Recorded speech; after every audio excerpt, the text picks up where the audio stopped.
In the name of the Father, of the Son, of the Holy Spirit. Amen. Come, Holy Spirit, fill the hearts of your faithful, and enkindle in them the fire of their divine love.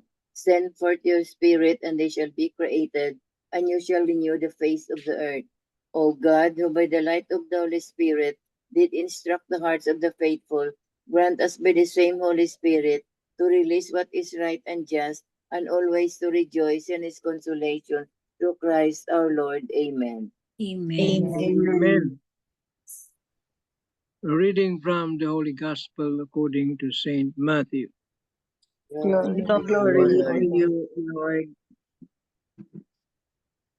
The book of the genealogy of Jesus Christ, the son of David, the son of Abraham. Abraham became the father of Isaac, Isaac the father of Jacob, Jacob the father of Judah and his brothers. Judah became the father of Perez and Zerah, whose mother was Tamar. Boaz became the father of Obed, whose mother was Ruth. Obed became the father of Jesse, Jesse the father of David the king. David became the father of Solomon, whose mother had been the wife of Uriah. Solomon became the father of Rehoboam, Rehoboam the father of Abijah, Abijah the father of Asa. Hezekiah became the father of Manasseh, Manasseh the father of Amos, Amos the father of Uzziah. Josiah became the father of Jeconiah and his brothers at the time of the Babylonian exile. After the Babylonian exile, Jeconiah became the father of Shealtiel, Shealtiel the father of Zerubbabel, Zerubbabel the father of Abiud, Abiud became the father of Eliakim, Eliakim the father of Azor, Azor the father of Zadok, Zadok became the father of Akim, Akim the father of Eliud, Eliud the father of Eleazar. Eleazar became the father of Mathan, Mathan the father of Jacob, Jacob the father of Joseph, the husband of Mary.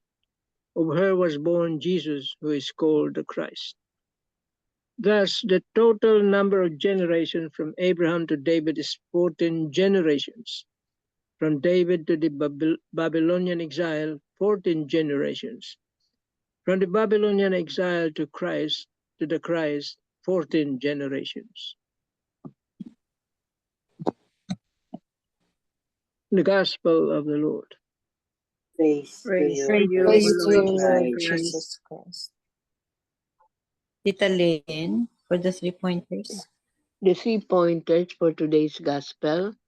Number 1, it took 42 generations before the promised Messiah was born.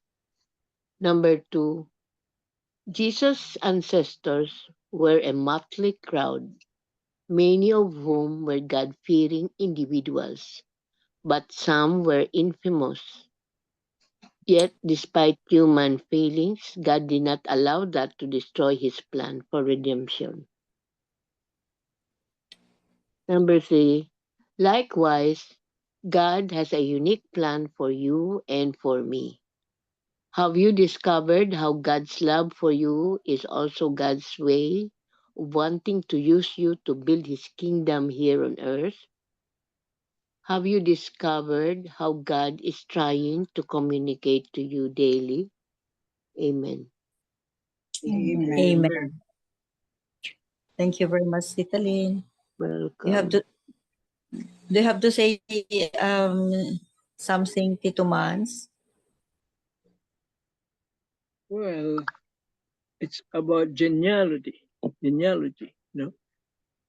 Kung paano pinanganak si Kristo, kung saan siya nanggaling, where he came from. See? So that means Jesus was really totally human. No? Talagang tao siya, naging tao. He became one of us, like us, except sin. And you will notice now in the gospel the genealogy of Jesus the lineage of Jesus, where he came from, is not perfect. In the sense na maraming ika nga masalimuot na pangyayari.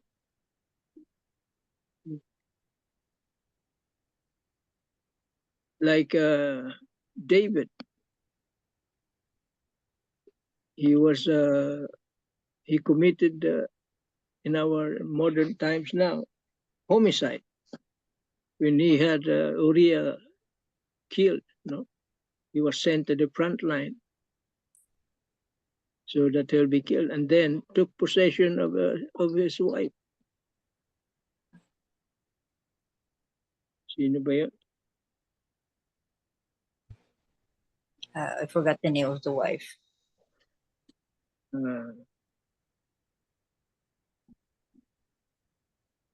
Yeah, but then, and the others, like Tamar, no?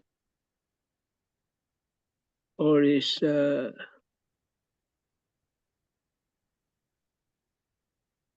are many, no? There are prostitutes here, no? Kaya halo-halo yung mga klaseng tao. It's not a perfect genealogy, yung mga pinanggalingan ni Christ. Magtataka tayo. But then, in spite of that, the plan of God and of our redemption took place. Naganap pa rin in spite of that magulong genealogy. Kaya we too have our own genealogy. Dito nga sa, ako nakapicture dito sa Courageous about the family tree. No? Do we have a family tree?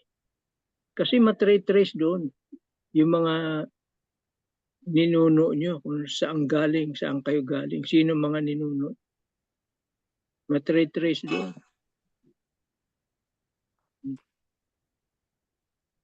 And matrace din doon kung bakit gano'n ang kinalabasan ng pamumuhay natin. See? Kasi generations ang involved dito. Imagine, 42 generations. One generation alone, maybe we are about mga siguro decades yan. Maraming taon na. And we can trace that. Especially broken families. See? Try to find out about your family tree. Why your family is broken. Kasi mayroon yung tinatawag na generational sins. See? Bakit nangyari yun? Broken families. Try to trace it. Maybe midway, you'll find out na some those relatives or yours or anybody related to you also experience those things. Matrace nyo yun. Kasi kung yan sabi nga nila, it is a curse. It is a curse. And if you do not heal that tree, that will happen again and again. Lilitaw yan sa mga coming generations. Sa mga anak-anak mo, mga apo. Yan. Mauulit yan. If that is not healed.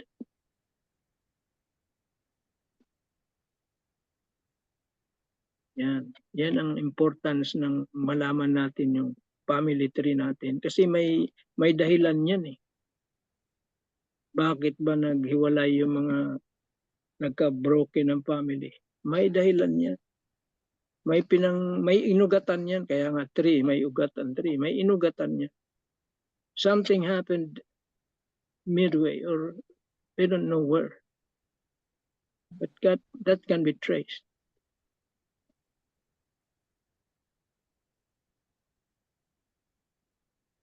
That's why mahalaga yung genealogy natin, ma-establish natin yung family tree. Then we will know the answer. Why?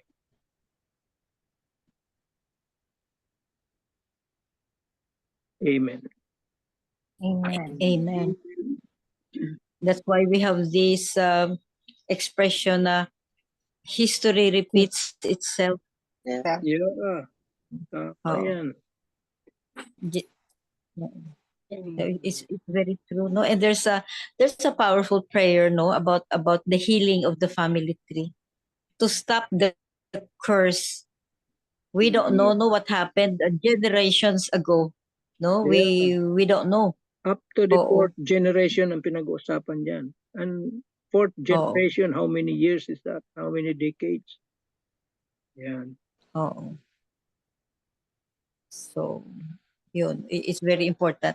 Yeah, it's very important to trace the family tree as much as we could, no? Kung ano, I'm so proud to say, no, na both sides, no, my parents, mother's side and father's side, no, my family tree kami na generations and generations and generations ago, tracing back to I came from a priest and pari. Marami tayo dito na ang ano natin is pari. Mga 6 or so generations away. So it's very important talaga. And then what happened kung bakit it's so obvious kung minsan na history repeats itself ang tawag natin, pero kaya pala somewhere along the line pala is my curse. Whatever happened during that time, no, we're not aware, but up to our generation, no, we suffer because of that curse. So, and then also in today's gospel, no, we trace the generations of Jesus Christ, no, and we also notice that his family, the family tree of Jesus Christ is not perfect. Kasi nga, according to this reflection of Tito Ricky ba na going over the persons listed in the family tree as ancestors of Jesus could both astound and befuddle us. It is a mixture of saintly and the sinful. Yun. Mixture of the saintly and the sinful, the virtuous and the villainous, the decent and the deceitful, the conscientious and the criminal, the faithful and the fraudulent, the innocent and the indecent. Yun ang nasa genealogy ni Jesus. And then nag-mention dito, no, it was also mentioned the four women. 4 women, no, Tamar, as Tito Manny said, Rahab, Ruth, and they were Gentiles. That means that they were non-believers. So either by birth or marriage, and of course Mary. So the genealogy of Jesus Christ himself, the generations ago, they were not perfect during that time. That means lang na Jesus is really human and humans are sinful. That means na matrace natin ang mga kalululuhan and ang mga lola ni Jesus, they are not perfect. So and in connection with that, this Haro Cathedral Media, no, what you will be and this society depends on how you are molded in your own family. Yun. The theme of the Haro Cathedral reflection is about family. About family na. So when you are hurt of somebody's admonition, then be glad to know that you were given an attention. If you are nobody, you would care. If you're a nobody, who would care for doing that? Sabi. Who would care for doing that? And if you are nobody who would care for doing that, family isn't always being to belong by blood. There are also the people in your life who willfully accept you as you are and want you to be a part of their hearts. That's also family. Not only family by blood relation, but also family by part of each other's heart.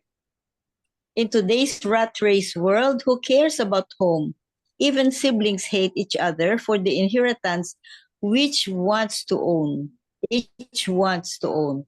But if you can find a home that teaches what betters your life and attitude, then you've struck a gold. They are the ones who would love to see you smile amidst the tears you said for their unwanted remarks you didn't want to heed.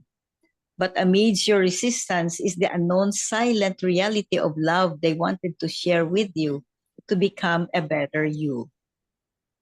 So, care too brings hurt. When you care, it brings hurt. It is only through pain that one can learn to sustain. If your friends bring you pleasure, it is only the family that can offer you your future.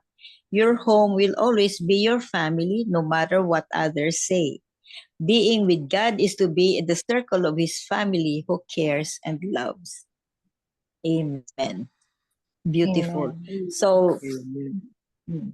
so ang ano dito sa Haro Cathedral, no, what you will be in the society depends on how you were molded in your own family. Yun. So talking about the family of Jesus, we are all family of Jesus. We belong to Him. We are one big family. If you are a believer, we are family. And then what we become, it depends on how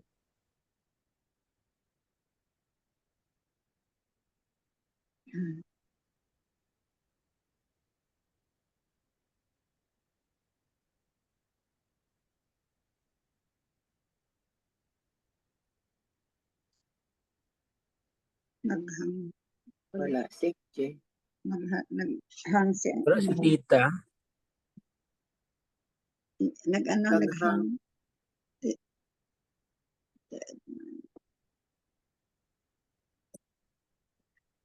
Wala yung signal. Yeah. Hina signal niya. Ina ang net.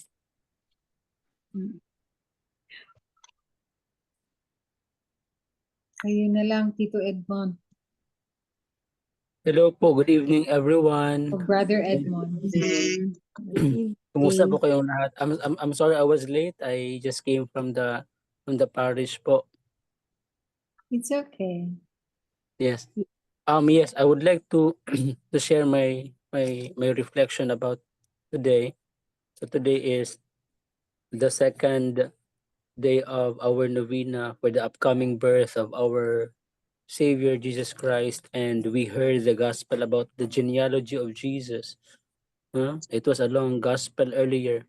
However, in our time today, reflecting on the genealogy of Jesus, it reminds us that family remains a vital part, important part of our identity and purpose as a person. Just as Jesus' lineage, including both faithful and flawed individuals, our families are not perfect. Our families are a mix of strength, weaknesses, joys, and struggles, I must say. Yet, God continues to work through each of our stories, using our family backgrounds as the foundation of His greater plan. In a world where individualism and broken relationships often dominate, the genealogy of Jesus challenges us to value our roots, to embrace reconciliation, ang pagpasaylo, strengthen family ties. It teaches us that no matter where we come from, whether from privilege, perhaps hardship, or brokenness, God can transform our lives and use us as instruments of His love and grace. Today, we are called to honor the faith and values passed down to us from Jesus, while also being a source of hope for future generations, just as Jesus' family story brought salvation to the world, to each one of us, to our lives, shaped by our families, and can become a testament to God's mercy, faithfulness, and redeeming power in the present time. Amen. Amen. Amen.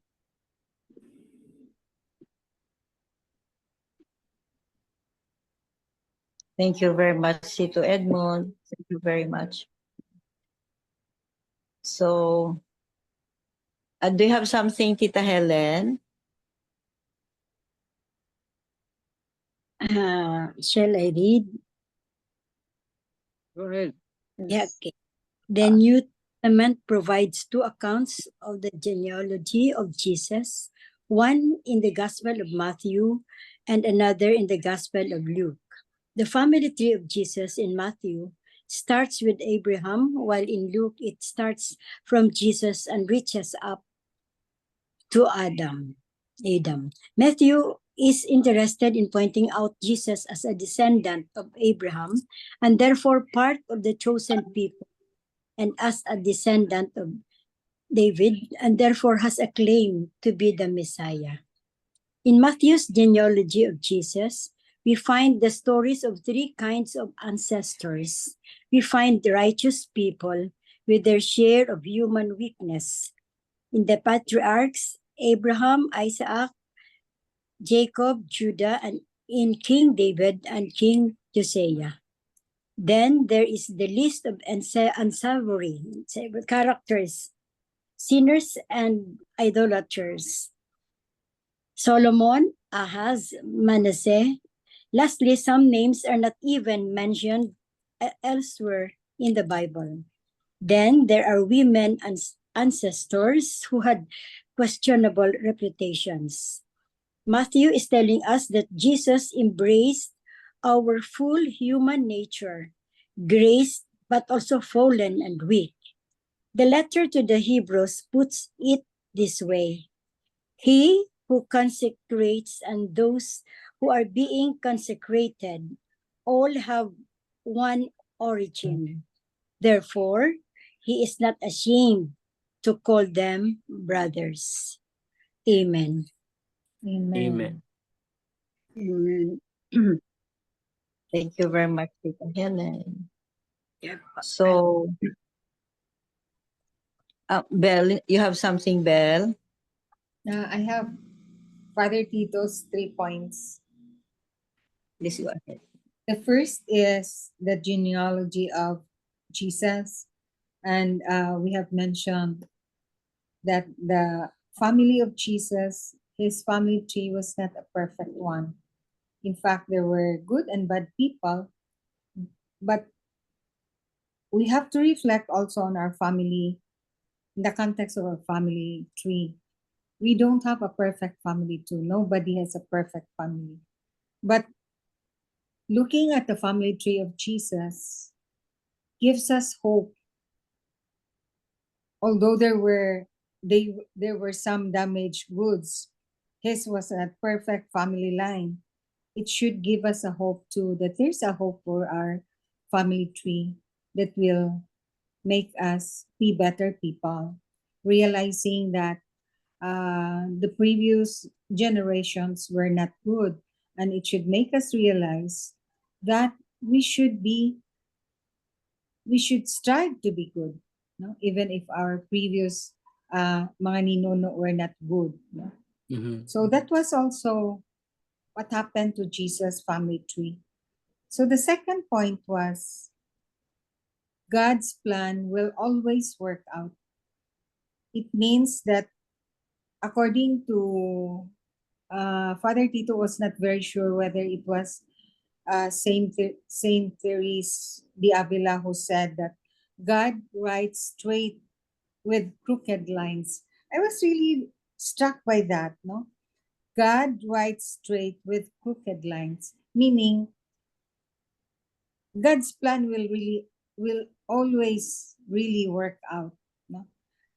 We touched on it last night that was it Tito Manny who said that God's plan is there for us. However, it changes because of how we respond, how we act out. No?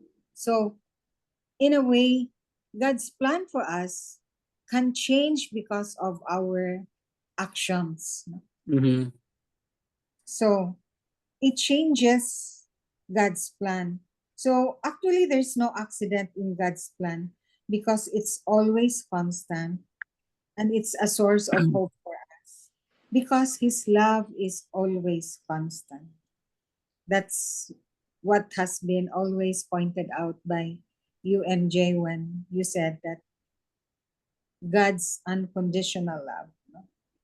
So it really depends on one's response to the plan of God. Mm-hmm. So there's always that source of hope for us. Number 3 is the bull of induction. Brother Edmond, this is the first time that I heard of the bull of induction of the Pope. It's actually there are proclamations, important proclamations from the Pope, like his announcement or plan or naming 2025 starting December 24 as the year of hope. Yes, Tita. Yeah. Mhm. The year of hope. It will be Jubilant hope. a new year of jubilee in our church. Jubilee, no, of hope. Mhm. So the name is Pisnam Contende, that the meaning of which is hope does not disappoint, Mhm. because God's love has been always constant and it's poured into our hearts. That's why God's plan really will always work out right for us. No? So God's words will always give us hope. And according to Father Tito, let's concentrate or focus not only on the Eucharist, but also on the scriptures. Remember that Father Danny told us to read the scripture, Bible, 15 minutes a day. So I remembered his words because that's what Father Tito also told, emphasized in his homily this morning, that we should not only focus on the Eucharist, but also in the words of God, the scriptures. So I think we should make true that we should read the Bible at least 15 minutes a day this coming Jubilee year. Amen. Amen. Thank you, Tita. Welcome. Thank you, Belle. Welcome. So, I think that's it for today's Gospel and Reflections. We touched on the genealogy of Jesus, the family of Jesus, how we become family to Jesus, and we also focus on our own family. We always pray for the as a ihado Tito Manny. Ihado Tito Manny says na we will pray for the family tree, because we don't know what happened many ancestors ago, no? We don't know what happened. So there might be a curse in the family tree. That's why we have this history repeats itself. Oo. We have to pray for that. I'm going to share to you a very nice prayer for the family tree, no? Healing of the family tree. Hinahanap ko pa. And we also mentioned about the family tree of Jesus is not that perfect, because there are also sinners. Nobody is perfect except him, except Jesus. So we pray for our own family. We pray, and family is not only blood relation. Family is, if we are believers of Jesus and we follow his footsteps, we become family. Amen. Amen. Amen. So, Miga Belen for the closing prayer. Dear Lord, we place our family in your hands. Please take care, protect, and save us. May the good Lord bless us and keep our family. In Jesus' name, amen. Amen. Amen. And all together, please. Glory be to the Glory Father, be to the Father, To the Son, to the Son, Holy and the Holy Spirit, Spirit, as As it it was It in the was was in the in the beginning, beginning, beginning, now is and now, now and and forever, ever shall be be world world without without end. end. Amen. Amen. In the name of the in the name of the Father, In the the name Father, of the the Son, Son, and Holy the Holy Spirit, Spirit. amen. thank you Amen. all. Thank you very Thank much. you. Amen. Thank You, you for the bye-bye. reflections. Thank you Bye. for the sharing, for the insight, for the wisdom. Bye-bye. Thank you very Bye. much. Bye. Yes, love you all. Bye-bye. Bye.